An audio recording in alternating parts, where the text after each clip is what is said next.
Tignan nyo yung aming fish pond. Uy. So yan yung kapitbahay namin, yung fish pond nila. Medyo sobrang high tide na talaga yung kanilang fish pond. At ito yung fish pond namin mga kalab. Naabutan na po talaga ng tubig. Oh, Diyos ko Lord. Uy. Look ka. Diyos ko Lord. Saan naman ni Uy? Hala. O na dyan siya. Ay, ginawa ko. Nalunok na dyan. Oh. Fish pond sa kapitbahay namin. Ito yung fish pond namin.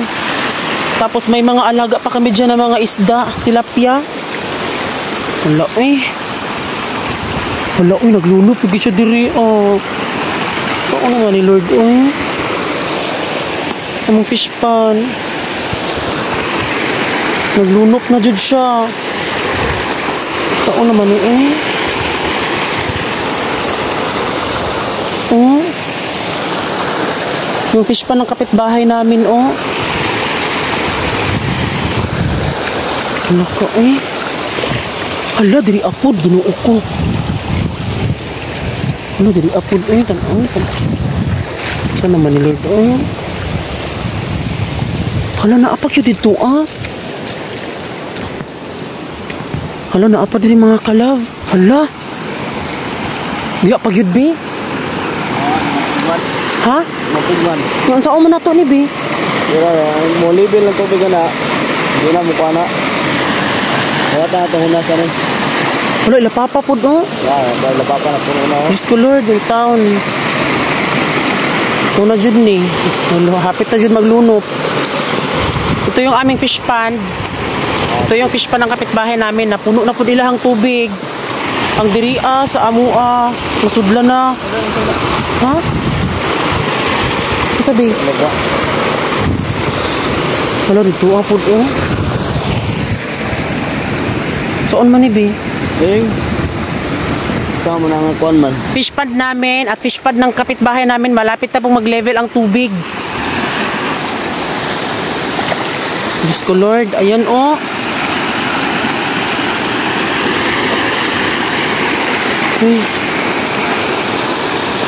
Wala dyan. Ako na lang niya mong fish pond. Wala may mabuhat, ani.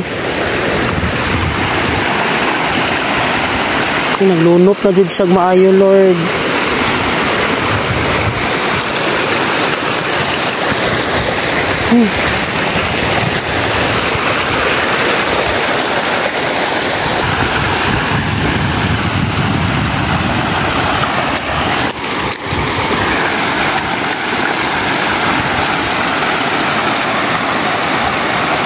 Una dyan ni mga kalab, naglunop na dyan. So ngayon mga kalab ay November 9, 2025 at nakakasad mga kalab kasi medyo nag-level na po yung tubig dito sa aming fish pond. Uy, makailak man ta mga kalab. Uy, ginawa ko, nag-level na dyan siya mga kalab. Sayang lang yung nilagay namin dito mga kalab na ano, na mga isda. Oh, level na dyan siya, be.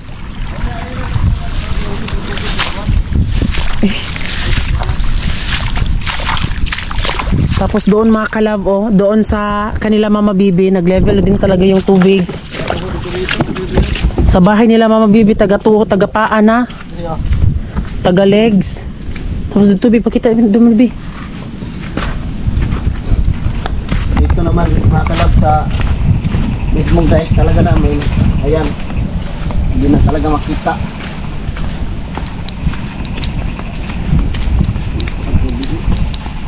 Ito, be.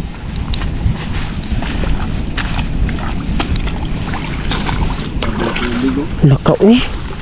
Malagi be atong mga isda be. Kalab eh, kasayang mga kalab eh. Atong mga isda binanabok na be. Pino? Tabok lagi na be.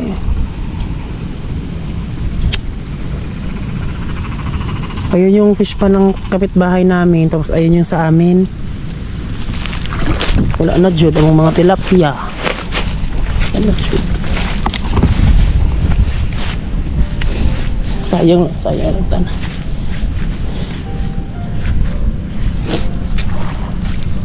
Ito mga gasto.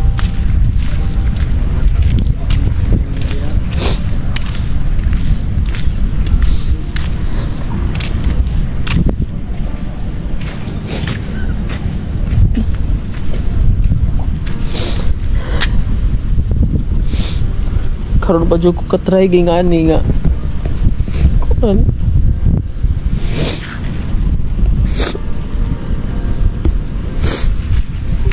Mahirap nang tumawid doon kasi nag-level ng tubig tapos doon din.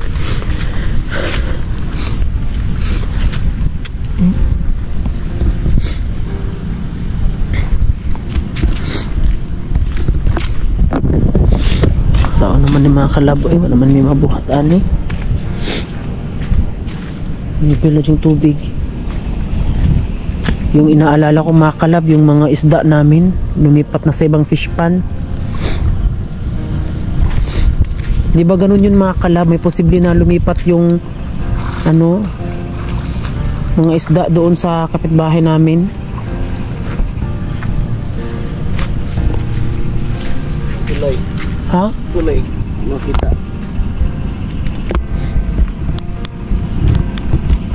Saan mo na din?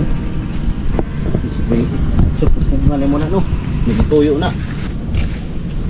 So, inayos kasi namin doon yung pilapil dyan sa ano namin. So, dyan lang sa kapitbahay talaga namin. Kasi yung kapitbahay namin, malapit lang sila sa ilog. Tapos pag pumasok yung kanilang fish pan, yung tubig doon sa fish pan, pag napuno, pumapasok dito sa fish pan namin. Kaya naging ganun. Okay lang sana kung dyan lang makalab kasi hindi siya gaano ka taas. Ay, medyo high tide siya pero parang mapipigilan lang siya onte. Pero doon talaga sa kapitbahay namin mga kalab, doon talaga siya umano. Dyan na level na dyan ang tubig sa ang fish pond. Ang ilaimok po, tupong. Huh? Ilaimok. Ano yun, babay na fish pond.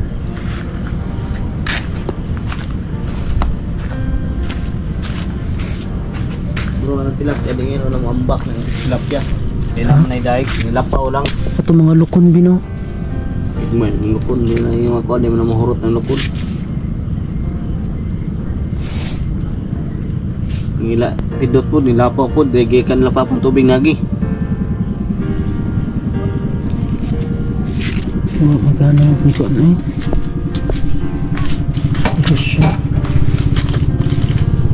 Kinaumagahan ay nadatnan na lang talaga namin na nag-level na lahat ng tubig dito sa aming fish pan. Kaya sa mga oras na to ay medyo naglo-low tide na ang tubig. Balak pa sanang isalba namin lahat ng mga nilagay naming mga alaga dito. Pero huli na ang lahat. Dahil yung ibang mga similyang tilapia namin ay lumipat na sa ibang fish pan. Nakikita ko talaga ang lungkot sa mga mata ni Francis dahil siya talaga yung tagapakain ng mga isda dito. Talagang nakakalungkot dahil kami lahat dito na may fish pan like sa mga kapitbahay namin, talaga lahat kami ay nag-failure talaga. Pero naaalala lang namin yung mga effort namin, yung ginastos namin. Syempre, lalo na kapag nagpapakain kami ng mga isda, sobrang saya talaga namin. Medyo laking tuwa namin dahil nakikita namin yung aming mga similyang tilapia na nasa fish pan po ng kapitbahay namin. Kaya naghingi kami ng pahintulot na pwede ba naming lambatin yung mga aming mga isda dahil lumipat sa kanila yung aming mga isda. Kaya agad-agad naming nilambat ni Francis yung mga tilapia para mailipat dito sa aming fish pan. Medyo mahirap lang talaga silang hulihin dahil napakaliksi nilang lumangoy. At para mas papadali namin silang mahuli, ay hinahagisan namin sila ng pagkain upang mapasok sila sa inilatag naming net. Pero yung mga pumapasok sa net ay medyo onti lang talaga. Pero okay na yon, at least nakukuha namin yung mga isda na lumipat doon sa kanila. Pero grabe, sobrang dami talaga yung pumapasok na isda sa kanila. Kaya kung puro net lang po yung gamit namin ay matatagalan talaga kami. Kaya mas minabuti namin gamitin na lang ng laya. Dahil as you can see, sobrang dami talaga ng mga similya nakapasok sa kanila. Kaya hindi talaga pwedeng ganun-ganun na lang.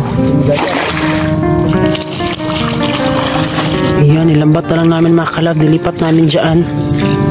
Habang kami ay naghagis ng lambat, nagulat kami dahil may nalambat si Francis na malaking tilapia. Kaya napagtanto namin na baka sa ibang fish pond dito. Kasi yung kapitbahay namin, hindi naman po siya naglagay dyan ng mga tilapia. Kaya napagtanto namin ni Francis talaga na medyo mas kawawa yung ibang may mga ganitong kalaking isda na na-wash out talaga. Pero sa ngayon mga kalab is nananatili pa din kami nagmasi dito sa ibang fish pond kung meron ba kaming mga tilapia na makikita doon ng mga similya pa. Dito pala namin punesto yung aming mga similya dati. Kinulong naman namin sila sa net pero dahil sa sobrang lakas ng agos ng tubig sa ibang ibang fish pond na papunta sa amin, ay talagang nadamay talaga yung mga net na nilagay namin dyan sa fish pond. Dahil nung time na sa sobrang high tide talaga is papunta talaga sa kanila yung tubig. Nabilitaan din pala namin na medyo may mga fish pond din talaga dito sa amin na medyo nawasak talaga siya. At lahat po talaga ng kanilang mga nilagay ay ubos lahat. Ang masaklap pa nun is mag-harvest na sana sila ngayong November. Dadating talaga sa punto no na magkakaroon tayo ng mga ganitong problema. Pero kahit nasayang man po yung mga nilagay namin ng mga tilapia dito, nagpapasalamat pa din talaga kami dahil yan lang po yung nawala at hindi yung aming buhay.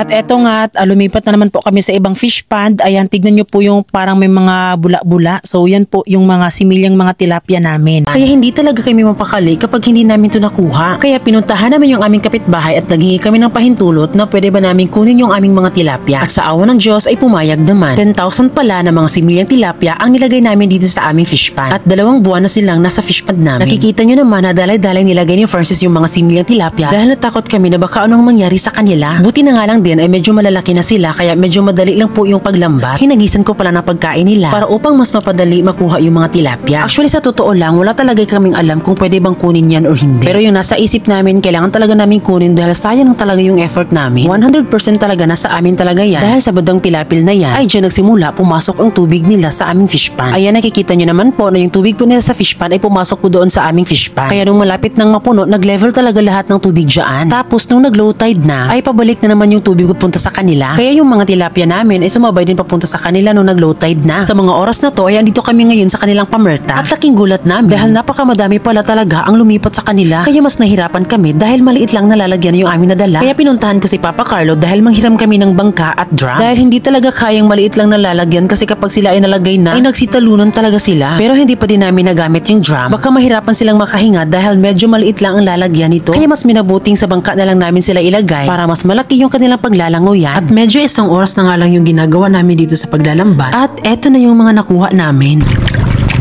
Pero sa kasamaang palad, namatay po yung ibang mga tilapia. Dahil siguro sa sobrang dami na nila, di din kasi namin sila agad nalipat doon sa fish pond namin. Dahil sa part na to, medyo malapit na tayo sa kanilang pamerta. Meron pala silang mga tilapia pero maliliit pa at nilagay po nila ito sa net. Kaya nung nag-high tide, hindi talaga nag-wash out yung kanilang mga tilapia. At dahil medyo napansin na namin na namamatay na po yung ibang mga tilapia, ay agad namin ito nilagay sa aming fish pond. Pero nasayang lang talaga lahat ng effort namin dahil madami talaga ang namamatay. Pero kahit yun ang nangyari, at least ginawa namin ang lahat para maisalba sila. Gumawa na naman pala kami ng net dahil yung mga nakuha naming mga tilapia sa kabilang fish pond ay ilalagay namin dito para makulong sila dahil meron naman daw high tide na paparating. Ito na po lahat po ng mga nahuling mga tilapia doon sa kabilang fish pond. Ito na po mga kalab, oh.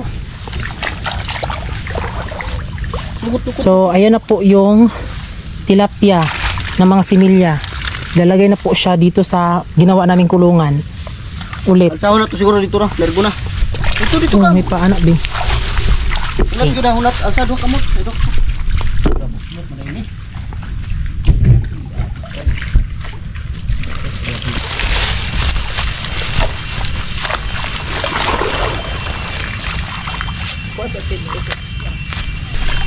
Paana abi mo gawas man ang mga angay mo gawas. Mga buhi man mo gawas man mga buhi ana. Tapos remedyo ra gid intaw namo ning mga tilapia nga kuan. Ilabay sa layo, bi.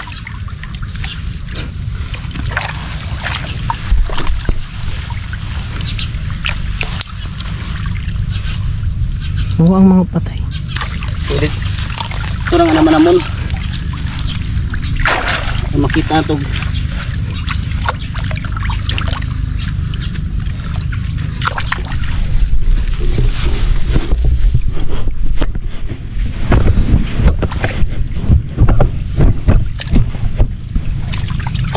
Ayan yung mga patay mga kulab.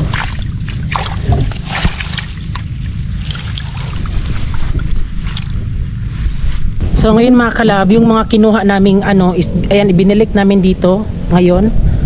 So ito yung mga ibang natira pero di na kami mag-expect, no? Haman.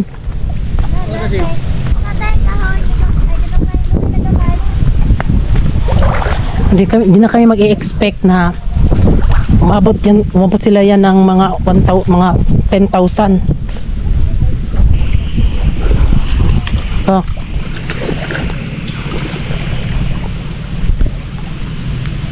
Ayun naman po yung fish pan po ng kapitbahay namin. Ayan, yung fish pan ng kapitbahay namin. Nag-harvest na talaga sila. Emergency harvest. Uni.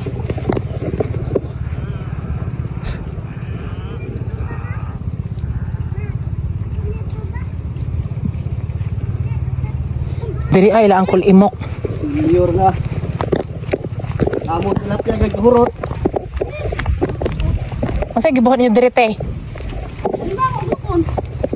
Nilangon yun ang kuha nyo. Nawa ay parang yung crab na mo, 600 kabok. Niya Pero nga. ibira kabok na ako. Hala. Pero yun rin kayo. 21 ko to kapital kong bata. Hala. 35 ang bok. 29 bira ka buok nakuha sa 600. Asa mo itong ubanda? Ambot lagi eh, nang gawas to. Dagko Laki. ko ano Francis? Laking crab. Kuha uy. Sige nga uy. Kuan man ko na. Dada ko kay gusto ng among diha o. Gabi eh. Inyo hawa ka kuan ang gawas? Na to ila bulog among Tilapia na mo na ilalulot yo. natanan dito sa ila ha. Ay di. Ito. Dagmaro na pilyur, muro daghan na pilyur karon. Lagi. Kang isa mo tong napispan lapawan na mga bangos mga. Kang piya, Napay tilapia. king crab. Kuan, ukot ang king crab niya. Takatata dia. King crab na. Ate rin karon na tuwig. Muwad ang gana mo muwin. Nga man ni. Kalau biyo ba mo dito? Yo. Hala uy, sayang. Tungod sa bagyo, sa baha mao na yung kuan ron nakuha. Dako gasto, ang nakuha gamay ra. Diyan ay ambot. Bata ang ambot ni. Pero wa mo kay napanggal. Asa yung bata ron te? So nang ulit na. Tayo mo kay nasakpan nga namang galit eh. Awa man. Bantay gitu sarado na mo eh. Mulay po. Basing Diri. bak no. Diri te lapaw tubig diri te. Tanan. Nalagi Ay na. iniwan na pawi. Oo. Atong dito oh. Ay sa patong dito. Atong dito wala. Andiri man ang side oh. Ako ah. Amino. Ay mambak mo kuno ni sa akong tubig. Ki mabugnawan. Mambak ro ni. Lagdak ko. 21,000. Ilagot ko sa ang ibogan may lang ni kamban. Ano 21,000 ang ilang king crab. Yung crab na. Ni binhugan ba yung tamban? Nya wala. O baka nambak po das pikas. Tubig. Oo. Oh, muana na siya oh. Abi ko magstay diri na siya be. Dili. Sabay na. Mulangoy na siya. Gana na si anak mo anak. Mura na siya bangus. Kauban na lang po na Ya 4 months tapos inyong lakunti. Oh. Nagko ate. Kauban na lang istorya nga di mo sabay tilapia hurot. Na ang labong, tilapia, samot, tas lang mango. Dito, diha. Dito ba dong dito, labong sagat na. Ang sapog-pugong na mo, no? Piliura. Hinera gyud. So narinig natin si Auntie Makalav na naglagay sila dyan ng 500 na mga king crab. Tapos yung nakuha lang nila is mga 29 na piraso ng mga king crab. Tapos yung sa kapatid niya naman is naggumastos daw din siya ng ilang thousand na king crab. Ayan, umiyak na lang din.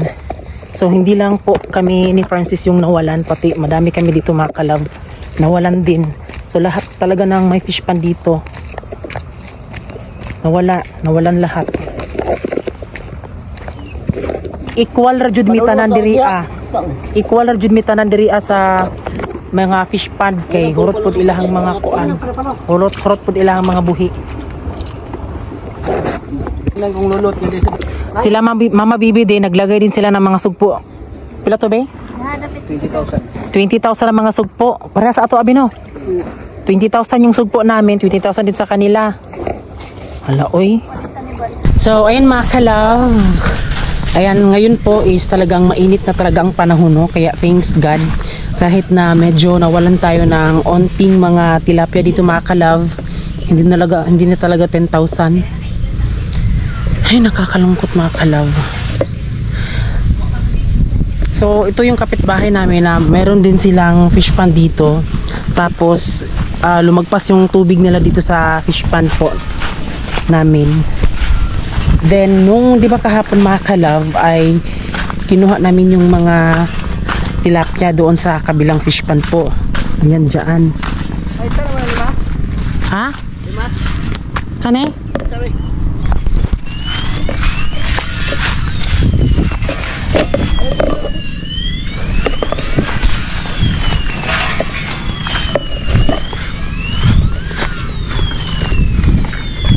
Puno na ko.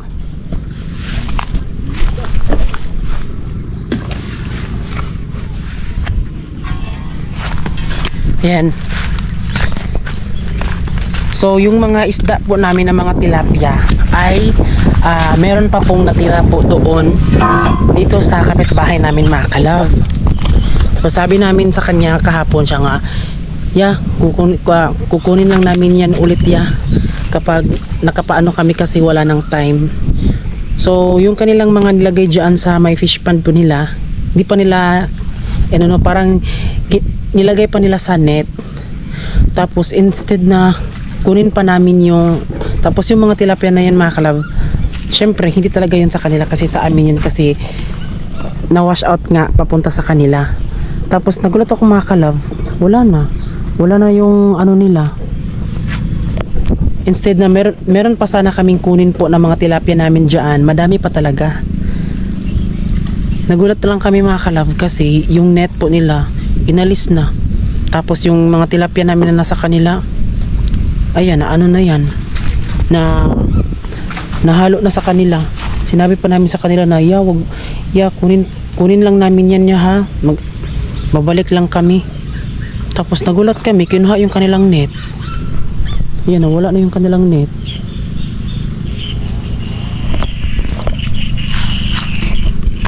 Ayan, dito po tinatambakan po nila, friends, dito sa amin kasi dito, mga kalab, mataas yung tubig. Ayan, tignan nyo, hindi masyado mataas yung ano dito, tubig. Ayan, I mean yung pilapil dito din, tsaka dito. Tapos dito sa banda, dito po lumagpas yung tubig. Ayan, dito yun. Kaya sinapawan nila Francis at Tiker yung fish pond, yung pilapil para tumaas siya. Kasi dito talaga, mga kalab, yung kanilang fish pond doon nasira yung ano, tapos pag pumasok yung tubig sa kanila mapuno, syempre dito din mapupunta yung tubig nila sa amin. Kaya ito siya ngayon. Bakla, nagulat talaga ako, bakla. Inalis na nila yung kanilang net. Sabi namin na kunin pa namin yung ibang mga tilapia namin, inalis naman nila. Uy, ayan, may mga may mga baka ganyan pa kalaki yung kanilang similya ng tilapia. Similya ata yan, tilapia. Ang liit pa, sobrang liit, parang lang. Be, nalagi mga similyang gagmay. Kugmo, ang liit pa pala ng mga nila. Yung kanilang similya, ang liit pa, parang kakalagay lang pala. Ayan, sobrang liit. Ang liit pa. Kaya sa mga ganyan, di pa dapat yan kailangang kasi di ba, maano pa, pero girl, kunin pa sana namin yung aming mga tilapia. Kasi madami pa talaga, sobrang dami talaga yung mga tilapia namin dito na napunta sa kanila. Nagulat man kami, uy. Pinakawala naman nila yung kanilang tilapia. Yung tilapia nila, ang liliit pa. Similya pa talaga siya. Parang kakalagay lang. Wala na talaga kaming wala na talagang kaming magagawa. Kasi inalis na nila yung kanilang similya. Yung kanilang net. Dito din sa kapitbahay namin nag-ano din sila dito.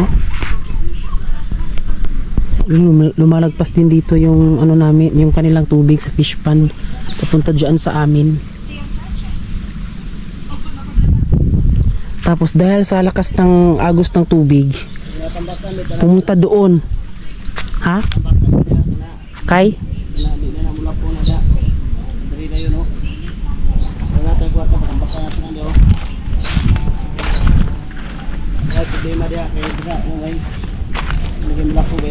Ayan, mga kalab, tinambakan na ni Francis. Uy, tambak time.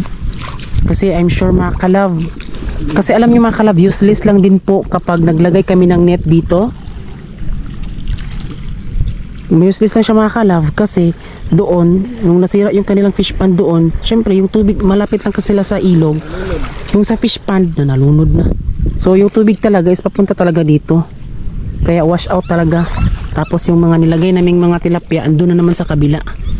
Doon.